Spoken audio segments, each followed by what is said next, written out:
और अच्छा फटी, क्या हाल चाल, पढ़ाई कैसी चल रही है आप लोगों की? बढ़िया। चलो आज स्टार्ट करते हैं अगला टॉपिक, कैपेसिटेंस का ही है, मतलब कैपेसिटर का ही अगला टॉपिक है, इसको थोड़ा आगे बढ़ाते हैं। लास्ट क्लास में कहाँ से देखा था आपने? पैरेलल प्लेट कैपेसिटर पढ़े थे। क्या पढ़ा था? Parallel plate capacitor. थोड़ा सा उसका वार्म अप कर लेते, क्या क्या पढ़ा था पहले का रिवीजन। मेरे पास क्या होते थे, दो प्लेट होते थे, ठीक है, जिनका एरिया सेम होता था। जिनका एरिया क्या होता था? सेम होता था। इसका भी एरिया ए तो इसका भी एरिया ए, सेम कुछ भी हो सकता था, ठीक है। पैरेलल प्लेट कैपेसिटर की यही कंडीशन थी। इनके बीच का डिस्टेंस डी था, एक के ऊपर प्लस चार्ज होगा तो दूसरे के ऊपर माइनस चार्ज होगा, ठीक है, ये सब बताया था। क्या और क्या बताया था मैंने? इसका कैपेसिटेंस कितना हो जाता है? Epsilon naught A by D, drive किया था अच्छे से, ठीक है। एनर्जी का क्या फॉर्मूला था? 1/2 क्यू स्क्वायर बाई सी, यही था। और भी इसके हमने सी की वैल्यू पुट की थी, क्यू की वैल्यू चेंज की थी, दो तीन एक्सप्रेशन बने थे, ठीक है। तो ये सब पढ़ा था हमने। इसके ऊपर एक अच्छा सा न्यूमेरिकल भी देखा था। आज एक और न्यूमेरिकल देख लेते हैं, उसी का थोड़ा सा वार्म अप भी हो जाएगा, मतलब कैसे क्या काम करते हैं। ये जेईई में 2019 का सवाल है, 2019 मेंस का सवाल है, ठीक है। मतलब बहुत ही हलवा सवाल, जो कल परसों किया था ना, कल की क्लास में, उससे भी अच्छा सवाल है, मतलब उससे भी आसान सवाल है। मेरे पास एक पैरेलल प्लेट कैपेसिटर है, एक पैरेलल प्लेट कैपेसिटर है जिसका कैपेसिटेंस 5 माइक्रोफैरेड है। इसका कैपेसिटेंस कितना है? 5 माइक्रोफैरेड। और इसके ऊपर चार्ज कितना है? 5 माइक्रोकूलम। चार्ज कितना है? 5 माइक्रोकूलम। मैंने क्या किया? इनके प्लेट के डिस्टेंस को दूर कर दिया, ठीक है, सेपरेटेड अपार्ट। क्वेश्चन लिख रखा है, डिस्क्रिप्शन बॉक्स में देख सकते हो उसके, एक ही आज क्वेश्चन ज्यादा नहीं है, ठीक है, आज कंसेप्चुअल टॉपिक है। मतलब वही प्लेट है, इनका भी एरिया ए है, एरिया मेरे सब सेम रहा, कुछ नहीं चेंज हुआ, बस इसके बीच का डिस्टेंस क्या हो गया? चेंज हो गया। डिस्टेंस क्या हो गया? चेंज हो गया। और इसका कैपेसिटेंस कितना हो जाएगा? 2 माइक्रोफैरेड। मुझे डिस्टेंस को इतना बढ़ा देना है कि इसका कैपेसिटेंस कितना हो जाएगा? 2 माइक्रोफैरेड हो जाएगा, ठीक है। डिस्टेंस को मुझे बढ़ाना है तो कैपेसिटेंस कम होगा। कब तक बढ़ाना है? जब तक इसका कैपेसिटेंस कितना ना हो जाए? 2 माइक्रोफैरेड ना हो जाए। चार्ज सेम रहेगा। चार्ज क्यों सेम रहेगा जी? क्योंकि इन दोनों को टच नहीं किया ना, ना किसी वायर वगैरह से किसी टच नहीं किया। चार्ज क्या रहेगा? दोनों पे सेम रहेगा। यहाँ पर भी चार्ज कितना रहेगा? 5 माइक्रोकूलम। तो बताओ मेरे को इसका कैपेसिटेंस चेंज करने में कितना वर्क डन लगा? मतलब इसके डिस्टेंस को, मतलब इसके प्लेट को इस सिचुएशन से, इस कॉन्फ़िगरेशन से इस कॉन्फ़िगरेशन में चेंज करने में कितना वर्क डन लगा? पहले कुछ और कॉन्फ़िगरेशन था, डी डिस्टेंस था, अब डी डैश डिस्टेंस हो गया, तभी तो इसका कैपेसिटेंस घटा है। तो मुझे इसको कैपेसिटेंस घटाने में कितना वर्क डन करना पड़ा? सिंपल तरीका है, वर्क डन किसके बराबर होता है? चेंज इन पोटेंशियल एनर्जी, मतलब final potential minus initial potential. Initial potential यहां से निकाल सकते हैं हम लोग, बहुत इजी है। देखो मेंस में आया सवाल है, बकवास बेहुदा सवाल, ठीक है। कितना होगा? 1/2 क्यू स्क्वायर बाई सी, यही होता है। क्यू की वैल्यू दे रखी है 5 माइक्रो, चलो क्यू की वैल्यू इनपुट करेंगे। इस केस में क्या होगा? Final potential 1/2 Q square. Charge तो दोनों में सेम रहेगा, क्यों टच नहीं किया, दोनों प्लेट्स को आपस में टच नहीं किया। टच करते तो कहानी अलग होती, ठीक है, या ऐसे दोनों को वायर से जोड़ देते तो टच ही होता है, ठीक है। वो Q square by C dash, इसको मैं सी डैश बोलूंगा ना। सबकी वैल्यू गिवन है, पुट करो बस। तो W इज इक्वल टू में फाइनल पोटेंशियल कितना है? 1/2 Q square by C dash minus 1/2 Q square by C. Charge की वैल्यू सेम, 1/2 कॉमन निकाल लो, तो 1/2 यहां से कॉमन आ गया अंदर, और क्यू स्क्वायर ऊपर से कॉमन आया, ठीक है। यहाँ क्या बचा? 1/c dash minus 1/c। Values put करते हैं, कहानी सवाल खत्म। क्यू की वैल्यू कितनी है? 5 × 10⁻⁻�6, क्योंकि माइक्रोकूलम था, ठीक है। नीचे 2 है, 2। 1/c की वैल्यू कितनी है? सी डैश की 2 माइक्रोफैरेड, मतलब 2 × 10⁻⁻6 माइनस c की वैल्यू कितनी है? 5 माइक्रोफैरेड, तो 5 × 10⁻⁻6। बस दोनों का एलसीएम लो, अरेंज करो, तो 5 स्क्वायर है यहाँ पे, तो 25 × 10⁻⁻12 डिवाइडेड बाई 2। यहाँ से 5 × 10⁻⁻6 माइनस 2 × 10⁻⁻6। एलसीएम ले रहा हूँ, 5 2 10 × 10⁻12। एलसीएम लेने के बाद यही आएगा, बस खत्म, खत्म सवाल जी। 10⁻⁻12 अपॉन 2, ऊपर कितना बचेगा? 3 × 10⁻⁻2, नीचे 5 × 10⁻⁻12। -12 से -12 चल बसा, अरे 10 होगा यहाँ पे, माफ करना, 5 2 से 10 होता है, ठीक है। ये कहानी होगा। 10 से 10 ऊपर जाके पावर कम हो जाएगा, ठीक है। 10 नीचे पावर 1, 10 का मतलब क्या? पावर 1, ऊपर जाके पावर 1 कम हो जाएगा ऊपर, तो W इज इक्वल टू में 75, 3 × 5 25, 75/2 × 10⁻⁻1, सॉरी -3 -2 है, एक 10 यहाँ पे है, ऊपर जाके माइनस में हो जाएगा वो, ठीक है। कुछ नहीं है तो पावर 1 होता है ना, ऊपर जाके माइनस में, अच्छा जी, -3 इससे कितना होगा 37.5। 35 का आधा 37.5 बचपन से करते आ रहे हैं सब तो यार। तो 37.5 इंटू 10⁻³ -3 जूल, इतना वर्क डन करना पड़ा हमें। क्लियर है? कोई दिक्कत कोई परेशानी तो नहीं? 10⁻⁻6, ये 10⁻⁻6 है, माफ करना 10 कितना है -6 है ये, ठीक है 10⁻⁻6 है, ठीक। तो हमारे थोड़ी गलती होगी, 10⁻6 -6 ऊपर जाके -7 हो जाएगा। तो इसको मैं लिख सकता हूँ, बस छोड़ दो रहने दो, क्या दिक्कत है ऐसे, ठीक है। तो इस तरह से इतना आसान सवाल जेईई में 2019 में आया हुआ सवाल है, देख सकते हो कितना आसान सवाल आते हैं। मैं दोबारा से कह रहा हूँ, मेंस क्लियर करना बहुत टफ काम नहीं है, हाँ एडवांस में थोड़ा मेहनत करना पड़ेगा। मेंस अगर तुम बोर्ड की तैयारी अच्छे से करोगे ना तो वो भी क्लियर कर लोगे। चलो जी, अगर तुम्हारे बोर्ड में 95% आ रहा है, जेईई मेंस क्रैक नहीं हो रहा है, इसका मतलब तुमने बोर्ड के पेपर चिटिंग देके किया है, ये बात तो मैं क्लियर कर दूंगा पहले ही, ठीक है। चलो जी स्टार्ट करते हैं, फिर आज हमें क्या पढ़ना है। ये तो दी हमने लास्ट क्लास की बात, लास्ट क्लास में हमने ये जो टॉपिक पढ़े थे, ऐसे ऐसे क्वेश्चन आते हैं उस क्लास से। अब बात करते हैं एक नए टॉपिक की। देखो ये तो पढ़ाते कैपेसिटर में, लेकिन जो टॉपिक है ना इलेक्ट्रिक फील्ड का टॉपिक है, ठीक है। पढ़ाते कैपेसिटर में, सिलेबस में कैपेसिटर के अंदर दे रखा है, वैसे इलेक्ट्रिक फील्ड का टॉपिक है। क्या टॉपिक है? Energy density, energy density, energy density of electric field, electric field या कैपेसिटर की बात करते हैं, इन कैपेसिटर, ठीक है। आगे लिखा होता है इन कैपेसिटर, ये कहीं पर भी इलेक्ट्रिक फील्ड होगा तो उसके पास क्या होती है? एनर्जी डेंसिटी होती है, बात को याद रखना। तो मेरे पास क्या है? कैपेसिटर है जिसका एरिया 1 है, सॉरी जिसका एरिया क्या है? A है, जिसका पैरेलल प्लेट कैपेसिटर है जिसका एरिया A है, ठीक। एक के ऊपर, अरे यार दोनों का एरिया सेम, अरे माफ कर, ड्राइंग में दिखता तो नहीं है, मेरा ड्राइंग थोड़ा अजीब सा होता है। दोनों का एरिया क्या रहता है? सेम रहता है, ठीक है। दोनों का एरिया क्या है? सेम, इनके बीच का डिस्टेंस d है। क्लियर है? इसकी चार्ज डेंसिटी प्लस सिग्मा, इसकी चार्ज डेंसिटी माइनस सिग्मा, ये बात तो क्लियर है। इसके ऊपर प्लस साइन होगा, मतलब प्लस चार्ज होगा, इसके ऊपर माइनस चार्ज होगा, ये बात भी क्लियर हो रहा है। तो ये बनेगा मेरा इलेक्ट्रिक फील्ड, ऐसे कुछ ऐसे बनेगा इलेक्ट्रिक फील्ड, बनेगा नहीं पॉजिटिव से नेगेटिव की तरफ। मुझे क्या निकालना है? Energy density of electric field.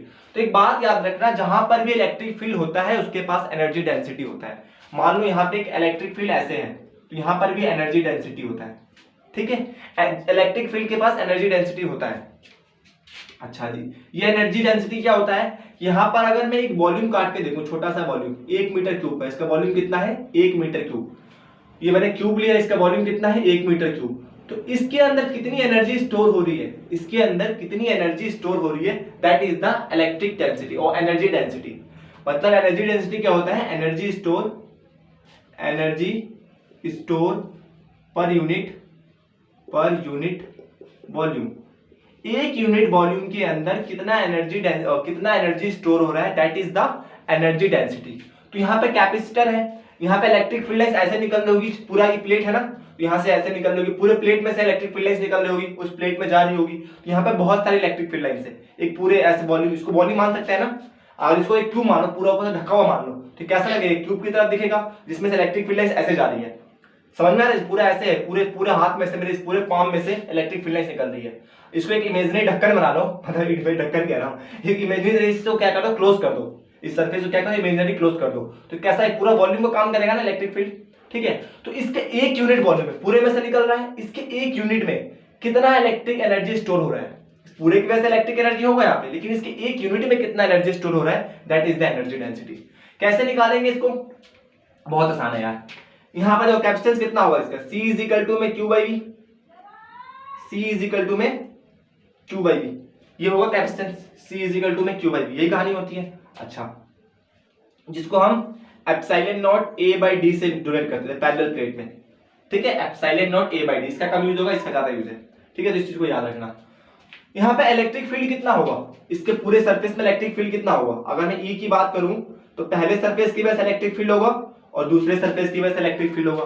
दूसरे सरफेस के लिए इधर की तरफ, ठीक है, टूवर्ड इसकी तरफ खींचते हुए, यहां से मतलब इलेक्ट्रिक फील्ड कहां है? यहां से इधर की तरफ जाता है, ठीक है। वो पॉजिटिव चार्ज है, मान लो पॉजिटिव चार्ज है, यहाँ पे नेगेटिव चार्ज है, यहाँ पे नेगेटिव चार्ज है। इलेक्ट्रिक फील्ड दोनों तरफ एक ही तरफ होगा ना। और यहाँ पर टेस्ट चार्ज रखें तो इसके ऊपर away from the charge positive की वजह, इसकी वजह से टूवर्ड द चार्ज, तो इलेक्ट्रिक फील्ड का डायरेक्शन क्या होगा? दोनों केस में एक ही होगा। अब ये सब मैंने पहले चैप्टर में समझाया, दोबारा नहीं समझाऊंगा, ठीक है, वही टाइम मतलब कोई फायदा नहीं है ना, पीछे से रिवीजन करके आया करो। एप्सिलॉन नॉट पाओ सॉरी सिग्मा अपॉन में 2 epsilon not, sigma is a surface charge density, ठीक है, प्लस सिग्मा अपॉन में 2 एप्सिलॉन नॉट, ठीक है। मैंने पिछले लेक्चर में बताया था कि कैसे बिहेव करता है, थिन शीट की तरह बिहेव करता है, ये होता है एक्चुअल में प्लेट है लेकिन बिहेव कैसे करता है, थिन शीट की तरह। क्यों? क्योंकि इसके एक ही सरफेस पे चार्ज होता है, इसलिए ये कहानी होगा। यहां से इलेक्ट्रिक फील्ड कितनी बनेगी मेरी, सिग्मा अपॉन में एप्सिलॉन नॉट, ठीक है जी। सिग्मा की वैल्यू कितनी होती है, सब लोग एक सुर में बोलेंगे क्यू अपॉन में ए एप्सिलॉन नॉट, यही होता है।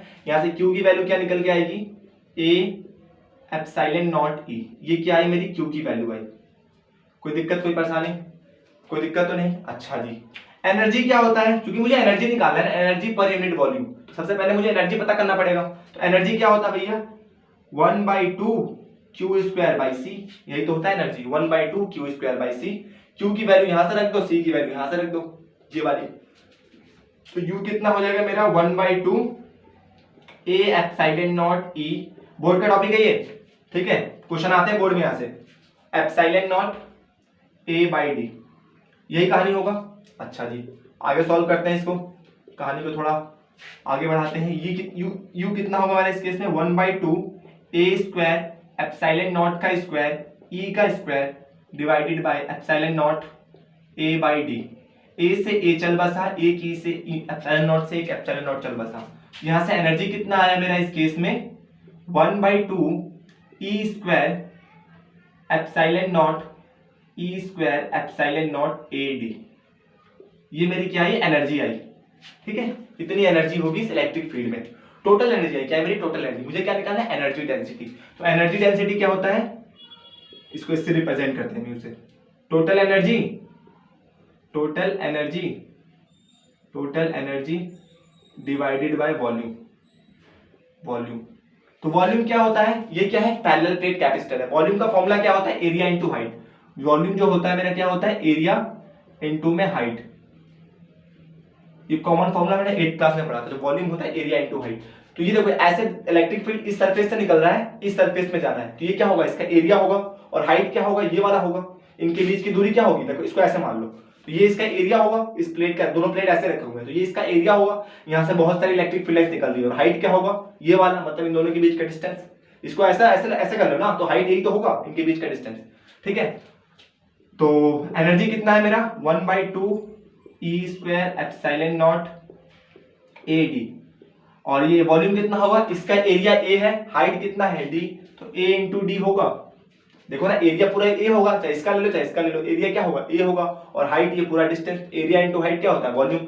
एडी से एडी चल बसा, तो एनर्जी डेंसिटी कितनी आई मेरी, 1/2 E square epsilon naught. Now that is the energy density stored in parallel plate capacitor, ठीक है। ये याद रखना बहुत इंपॉर्टेंट है, बहुत जरूरी है, 3rd चैप्टर में काम आएगा, ठीक है, इस चैप्टर में तो आएगा ही आएगा। क्लियर है, बोर्ड का टॉपिक है। तो इस तरह से निकालते हैं हम एनर्जी डेंसिटी। कोई डाउट तो नहीं है, जूल मतलब इसका वो निकाल सकते हो, क्या नाम है, यूनिट निकाल सकते हो, क्या होगा, इसका यूनिट क्या होता है, जूल पर वॉल्यूम, तो सेंटीमीटर क्यूब या मीटर क्यूब, जो बोलना है बोलिए, ठीक है, joules per metre cube. Clear है, चलो जी आगे बढ़े।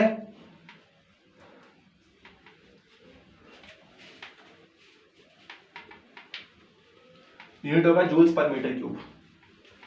अब बात करते हैं कि दो पैरेलल प्लेट हैं, दोनों के ऊपर ऑपोजिट चार्ज लगता है, दोनों के ऊपर क्या होता है, ऑपोजिट चार्ज होते हैं। तो सिंपल सी बात है, इनके ऊपर फोर्स भी लग रहा होगा, है कि नहीं। यहां पर मेरा एक प्लेट है, हेडिंग डालेंगे force between parallel plate capacitor. Parallel plate capacitor के बीच में कितना फोर्स लगता है, हमें वो निकालना है। देखो ये मेरे पास एक प्लेट है, इसके ऊपर प्लस चार्ज होता है, ये बात तो क्लियर है कि इस सरफेस पे, इसके एक सरफेस पे माइनस चार्ज, हमेशा सिर्फ एक ही सरफेस पे चार्ज होता है, बाहर वाले सरफेस पे चार्ज नहीं होता है। क्यों नहीं होता, पिछली वीडियो में अच्छे समझा रखा है मैंने। इनके बीच में देखो पॉजिटिव साइड, ये नेगेटिव साइड, दोनों क्या कर रहे होंगे, एक दूसरे को अट्रैक्ट कर रहे हैं। क्या कर रहे हैं, अट्रैक्ट, ठीक है। इनके बीच में ऑल हम कुछ डालते हैं, जिसकी वजह से डायरेक्टली डालते हैं, जिससे आगे चिपकते नहीं है, अदरवाइज आगे चिपक जाए, ठीक है। तो इनके ऊपर कितना फोर्स लग रहा होगा, हमें फोर्स की वैल्यू बतानी है, ठीक है, कि इस पॉजिटिव चार्ज की वजह से इस प्लेट पे कितना फोर्स लग रहा है, मतलब इन दोनों के बीच का फोर्स का वैल्यू बतानी है हमें, कितना फोर्स लग रहा है। तो देखो ये पॉजिटिव चार्ज इस प्लेट पे, इस पॉजिटिव चार्ज की वजह से यहाँ पे इलेक्ट्रिक फील्ड ऐसे बनेगा, इसको प्लेट 1 बोल दूं, इसको मैं प्लेट 2 बोल दूं, तो इलेक्ट्रिक फील्ड ऐसे बनेगा इस पॉजिटिव प्लेट की वजह से, ठीक है। ये नेगेटिव चार्ज है, नेगेटिव चार्ज के साथ क्या होता है, electric field toward the negative charge, positive charge के लिए away from the positive charge, negative के लिए टुवर्ड द नेगेटिव चार्ज। इसकी वजह से जो इलेक्ट्रिक फील्ड लाइंस बनेगी यहाँ पे कैसी बनेगी, ऐसी बनेगी, ये मेरा E2 है, बोल सकता हूँ इस बात को, कोई दिक्कत तो नहीं है। चलो जी, अब देखो पॉजिटिव इसको इधर अब देखो ये इसके ऊपर चार्ज है, तो जो पॉजिटिव इलेक्ट्रिक फील्ड के बीच में जब कोई पॉजिटिव चार्ज रखा जाता है तो उसके ऊपर फोर्स कहाँ लगता है, in the direction of electric field. तो ये पॉजिटिव चार्ज है तो इसके ऊपर फोर्स लगेगा in the direction of electric field. ये नेगेटिव चार्ज है, इसमें फोर्स कहाँ लगता है, in the opposite direction of electric field, तो इसके ऊपर कुछ ऐसा फोर्स लगेगा, force on first plate due to second plate, ठीक है, force on second plate due to first plate, बोल सकता हूं एक के ऊपर इधर फोर्स लगेगा, क्यों, क्योंकि इसकी वजह से इलेक्ट्रिक फील्ड इधर है, और पॉजिटिव चार्ज की तरफ फोर्स लगता है in the direction of electric field, ये negative charge in the opposite direction of electric field.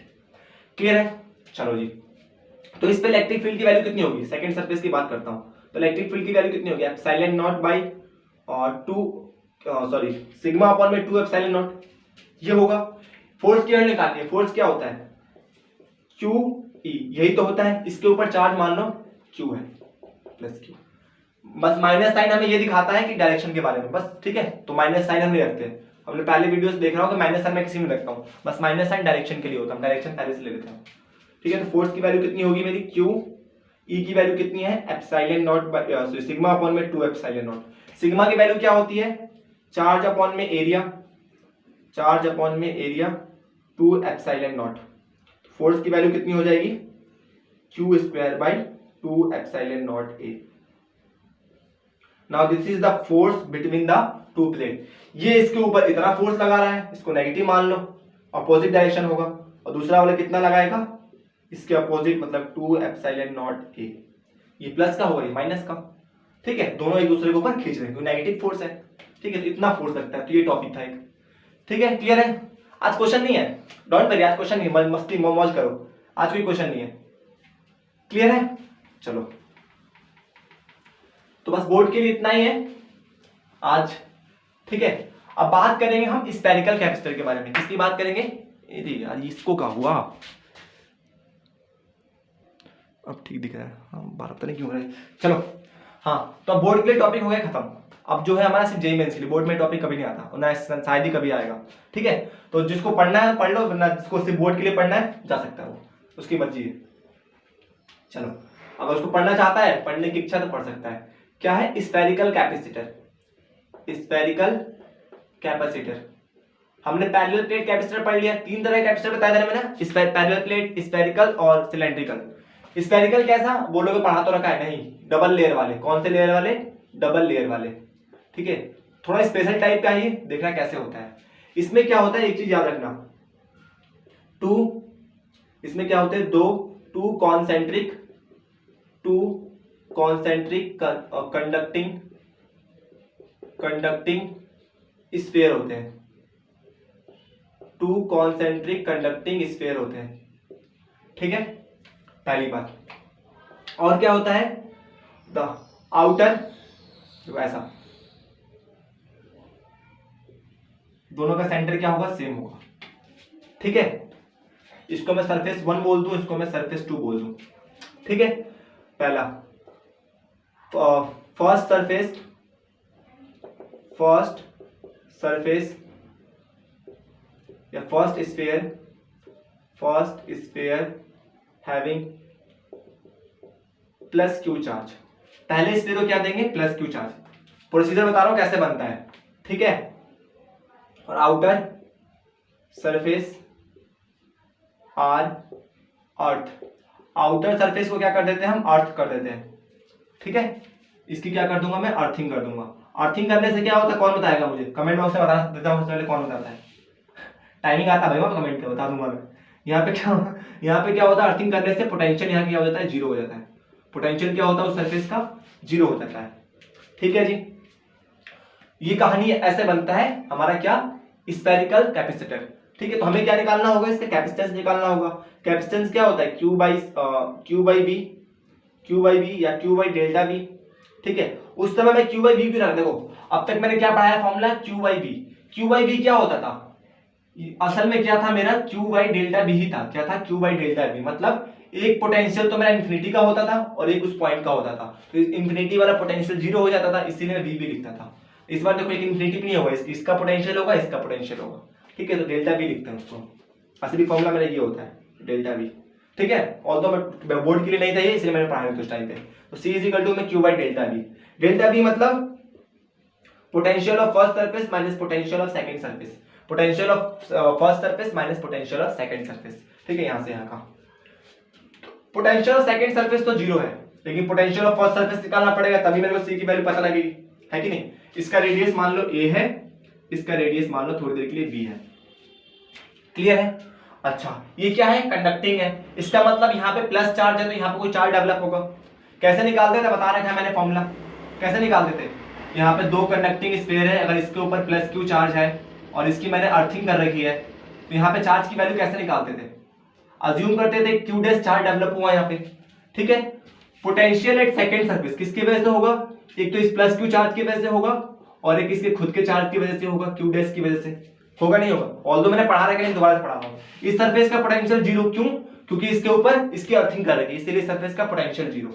अच्छा इसका इसके ऊपर पोटेंशियल कितना होगा, इसका रेडियस ए है, इसका रेडियस बी है, तो इस ए चार्ज की वजह से, इस ए जो ए सरफेस पे चार्ज है उसकी वजह से पोटेंशियल किस पे निकालना है, इस सरफेस पे निकालना है। अच्छे से समझा रखा हूं, वहां वीडियो देख लेना, ठीक है। तो क्या होगा मेरे, इसके लिए पॉइंट कहां है, आउटसाइड है, आउटसाइड के केस में क्या होता है पोटेंशियल के क्यू बाय इसके सेंटर से उस सरफेस की दूरी बी। इसके लिए पॉइंट कहां है, इसके सरफेस पे है, तो सरफेस का फॉर्मूला क्या होता था, के क्यू डैश डिवाइडेड बाय उसका रेडियस, इसका रेडियस कितना है बी, उसके लिए पॉइंट कहां है, सरफेस पे है। पोटेंशियल बी है, यहां से देखो के क्यू कॉमन आ रहा है, के कॉमन आ रहा है, सॉरी के बी कॉमन, अंदर क्या बचा क्यू प्लस क्यू डैश, ठीक है, यहां से जाके जीरो, तो Q plus Q dash is equal to में जीरो, तो क्यू डैश की वैल्यू कितनी आई, माइनस क्यू, ठीक है। ऑल्दो मैंने समझा रखा था कैसे निकालते हैं, साफ साफ दिख भी रहा है, कंडक्टिंग है हमें प्लस, तो यहाँ पे माइनस डेवलप होगा, माइनस चार्ज डेवलप होगा। लेकिन ये सवाल ये आता है कि जो माइनस चार्ज डेवलप हुआ है वो इसके आउटर सरफेस पे होगा या इनर सरफेस पे होगा, ये बाहर वाला है, इसके फर्स्ट स्फीयर दूसरे स्फीयर, तो इसके जो ये माइनस चार्ज डेवलप हुआ है इसके आउटर सरफेस पे होगा या इनर सरफेस पे होगा, ये सवाल आता है, ठीक है। तो एक काम करते हैं, यहाँ पे एक गॉसियन सरफेस बनाता हूं मैं, जहां पर मुझे इलेक्ट्रिक फील्ड निकालना है, मुझे निकालना है इसके कंडक्टिंग, यहां पर मैं गॉसियन सरफेस बनाता हूं, ठीक है, इसी के सरफेस के ऊपर मैं एक ओ बनाऊंगा, ठीक है। अच्छा जी ये क्या है, कंडक्टर है, कंडक्टर में इलेक्ट्रिक फील्ड कितनी होती है, जीरो होती है, यहाँ पर प्लस क्यू चार्ज है, यहाँ पे चार्ज कहां में नहीं पता, तो यहाँ पे क्या होता है, इलेक्ट्रिक फील्ड कितनी होती है, ये ए ये मेरा बी, तो जो कंडक्टर से सरफेस से बनाया, सरफेस क्या है, कंडक्टर है, कंडक्टर के सरफेस पे इलेक्ट्रिक फील्ड कितनी होती है, जीरो होती है, ये बात तो क्लियर है ना, कंडक्टर के पे इलेक्ट्रिक फील्ड कितनी होती है, जीरो होती है। एक फॉर्मूला पढ़ाया था मैंने, याद है, गॉस लॉ में, Q inside divided by epsilon naught is equal to में E डॉट dr, पढ़ रखा है क्या ये फॉर्मूला, पढ़ रखा है, कोई दिक्कत तो नहीं है। अब हमें पता है कंडक्टर के अंदर इलेक्ट्रिक फील्ड जीरो होता है, कंडक्टर के मटेरियल में इलेक्ट्रिक फील्ड जीरो होता है, तो यहाँ पे इलेक्ट्रिक फील्ड की वैल्यू जीरो, इसका मतलब Q इनसाइड भी जीरो, Q इनसाइड भी जीरो, Q इनसाइड जब भी जीरो होगा जब इसके इस वाले सरफेस पे कितना आएगा, नेगेटिव साइन आएगा, यहाँ पे प्लस क्यू चार्ज, तो इसके इनर सरफेस पे, अंदर वाले सरफेस पे नेगेटिव चार्ज और बाहर वाले सरफेस पे जीरो चार्ज रहेगा, ठीक है।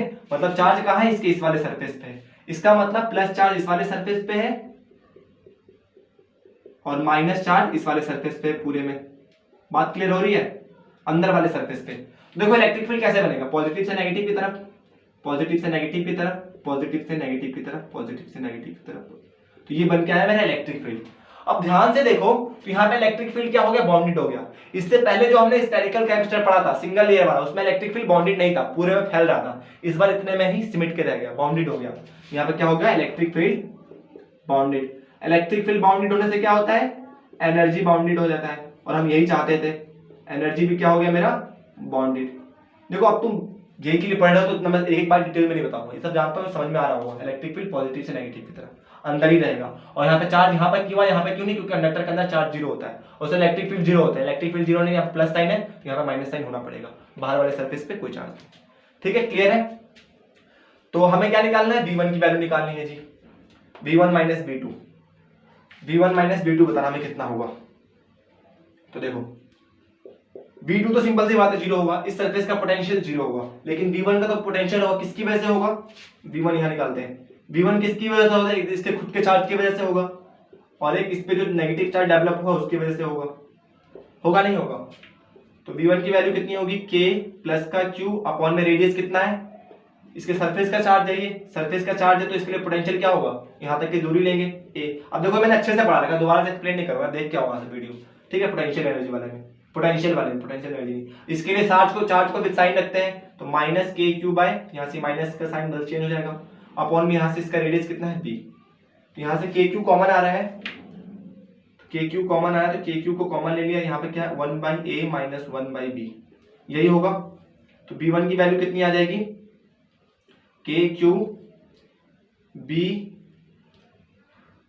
b minus a divided by A B, ये किसकी आएगी, के क्यू की वैल्यू आएगी, यहाँ पे पुट कर दें तो C इज इक्वल टू में Q और यहाँ पे के Q b minus a upon में ए बी और B2 की वैल्यू जीरो, V2 की वैल्यू कितनी जीरो, Q से Q चल बसा, ये AB ऊपर जाएगा, ठीक है। ऑल दो यहाँ पे रखता हूँ, ऊपर क्या बचा, कुछ नहीं बचा, Q से Q कट गया ना, K की वैल्यू होती है 1/4 पाई एप्सिलॉन नॉट, रख दिया, यहाँ पर क्या है B माइनस A, यहाँ पे क्या है AB, तो ये सब ऊपर चला जाएगा, ठीक है। तो C की वैल्यू कितनी आ जाएगी मेरी 4 pi epsilon not AB minus B minus A।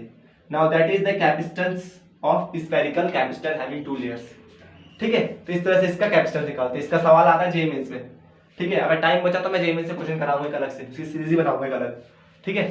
तो इस तरह से हम कैपेसिटेंस निकालते हैं, इसका बहुत अच्छा सवाल है मेरे पास, टाइम लेकिन आता भी नहीं है, कितना टाइम, तो टॉपिक पढ़ा होना चाहिए, फॉर्मूला में सवाल है, ऐसे कुछ ज्यादा टफ नहीं उसमें, क्लियर है। चलो जी, तो ये था मेरा स्फेरिकल कैपेसिटर।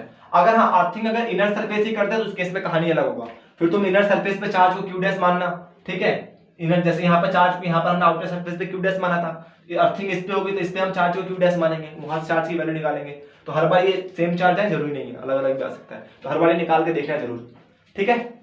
चलो यही सब बातें थी, बता दी, ये था मेरा क्या है स्फेरिकल कैपेसिटर। अब बात करेंगे सिलेंड्रिकल कैपेसिटर की, किसकी बात करेंगे, सिलेंड्रिकल कैपेसिटर।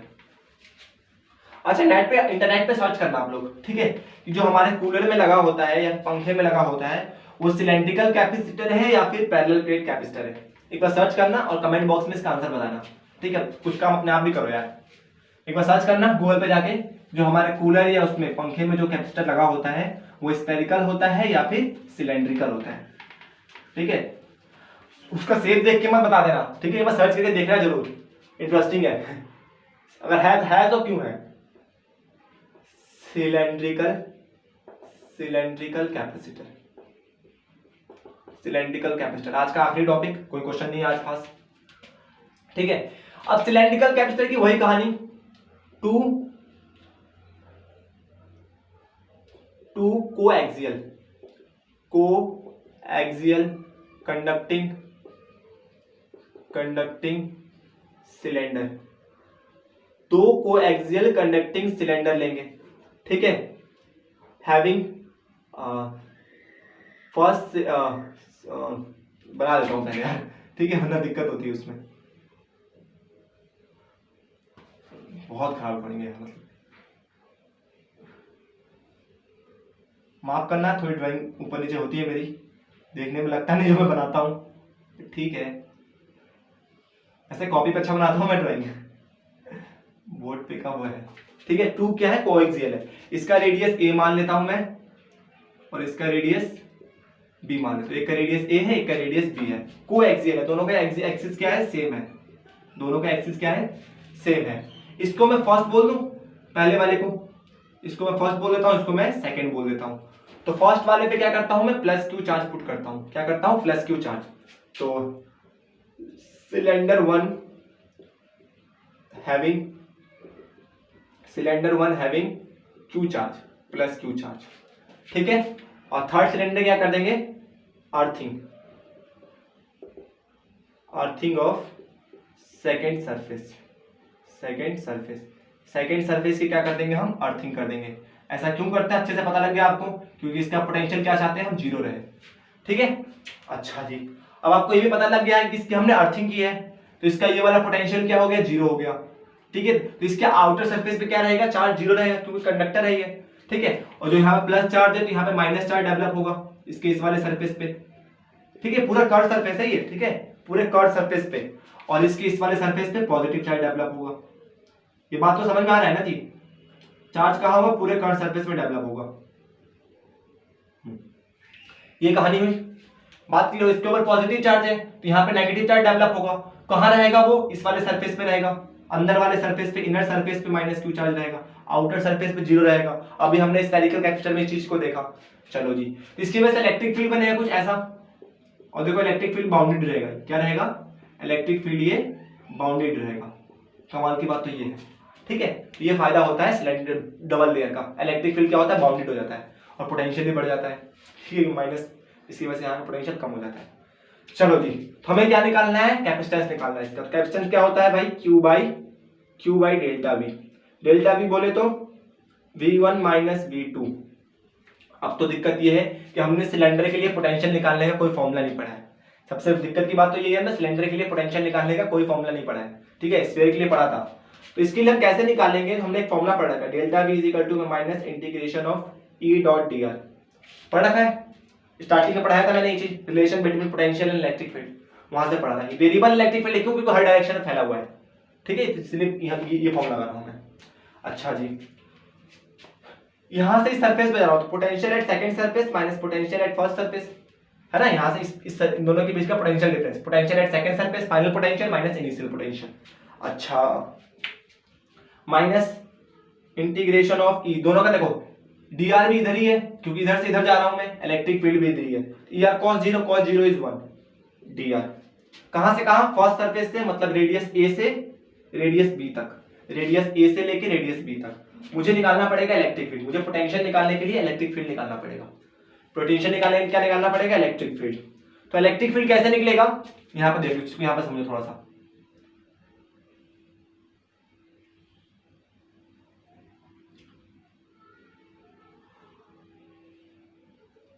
इसी कहानी को थोड़ा सा मैं कॉम्पैक्ट करके, ये मेरा इसका रेडियस a है, इसका रेडियस b है।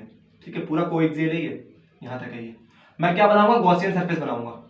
जहां पर मुझे इलेक्ट्रिक फील्ड निकालना होता है वहां पर क्या बनाते हैं, गॉसियन सरफेस। सिलेंडर के लिए गॉसियन सरफेस क्या होता है, सिलेंड्रिकल होता है। अच्छा जी, गॉसियन सरफेस क्या होता है, गॉस लॉ क्या कहता है कि इलेक्ट्रिक फील्ड क्या होता है, charge inside divided by epsilon naught is equal to में ई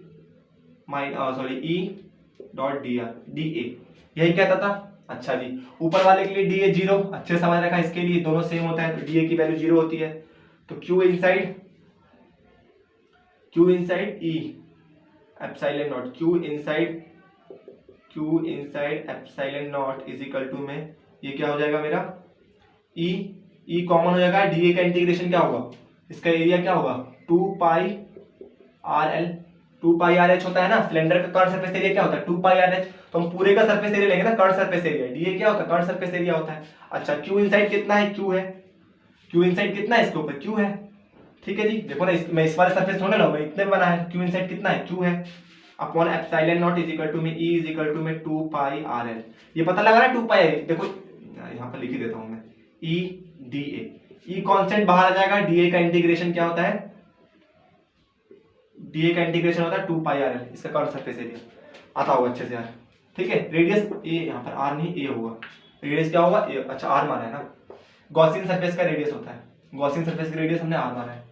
ठीक है, अच्छा जी, क्योंकि एरिया वेक्टर में गॉसियन सरफेस का लेने से पहले अच्छे से बता रहा है कि मैंने वहां देख सकते हो गॉस लॉ थ्योरम में। तो यहाँ से ई की वैल्यू कितनी हो जाएगी, Q epsilon not 2 pi R L, ये होगा ई की वैल्यू। ई की वैल्यू यहाँ पुट कर दे।